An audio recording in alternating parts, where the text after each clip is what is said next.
টাঙ্গাইলের কালিহাতীতে সামাজিক সংগঠন সাম্যের পথ এর উদ্যোগে বৃক্ষরোপণ কর্মসূচির অংশ হিসেবে কৃষ্ণচূড়া গাছ রোপণ করা হয়েছে।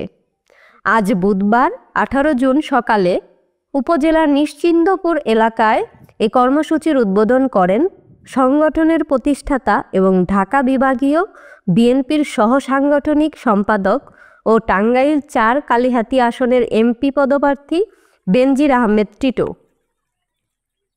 উদ্বোধনী অনুষ্ঠানে বেনজির আহমেদ টিটো বলেন, সবুজে ভরপুর বাংলাদেশ গড়তে হলে আমাদের প্রত্যেকেরই উচিত পরিবেশ বান্ধব উদ্যোগে অংশগ্রহণ করা। সাম্যের পথ যে উদ্যোগ নিয়েছে তা অত্যন্ত প্রশংসনীয়। আমি আশা করি এই সংগঠনের তরুণরা ভবিষ্যতেও পরিবেশ ও সমাজের কল্যাণে এমন ভূমিকা রাখবে। আমরা সবুজ বাংলাদেশ গড়তে চাই। আমরা সবুজ বাংলাদেশ, আমরা তো পুরো বাংলাদেশটা সবুজ করতে পারবো কিনা জানি না, তবে এখানে উপস্থিত যারা আছে, এই যে ছেলেরা মেয়েরা সবাই মিলে তারা যে উদ্যোগ নিয়েছে, আমি তাদের সঙ্গে আছি। অন্তত আমরা কালিহাতীটাকে আমরা সবুজ করে গড়ে তুলতে চাই।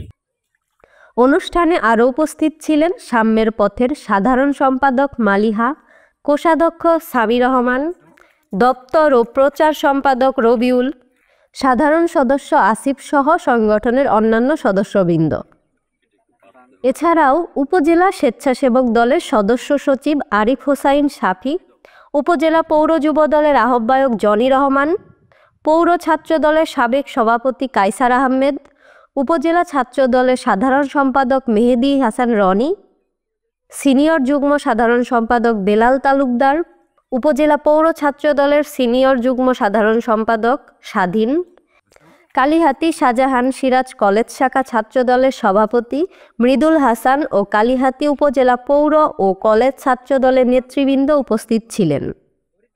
কালিহাতী থেকে শাহ আলমের তথ্যচিত্রে আমি রত্না সরকার, মিশন 90। মিশন 90 সংবাদের পিছনে নয়, ভিতরে ছুটি।